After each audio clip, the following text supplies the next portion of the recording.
کېږي چې د ناروې هیواد به ډیر زر د طالبانو حکومت په رسمیت وپیژني.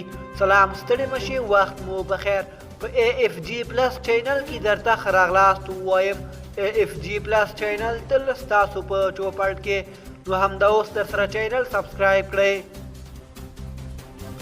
د طالبانو د حکومت د رئیس الوزرا مرستیال مولوي عبدالکبیر د ناروې له سفیر سره لیدنه کې ویلي د دوی حکومت د رسمیت پیژندلو ټول معیارونه پوره کړي او تمه لري چې ناروې د طالبانو حکومت په رسمیت پیژندلو کې تر ټولو مخکې شي.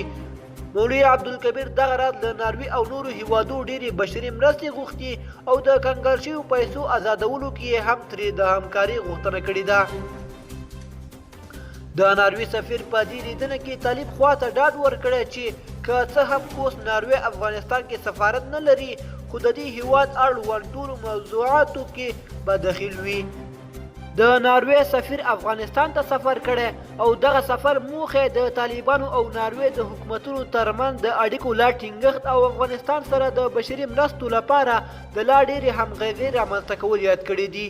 افغانستان کې جمهوریت له پرځولو او د طالبانو حکومت شاوخوا 6 میاشتې تېرې شوې، خو تر اوسه د سیمې د هیوادونو په ګډون هیڅ کوم هیواد د دغې ډلې حکومت په رسمیت نه دی پیژندلی.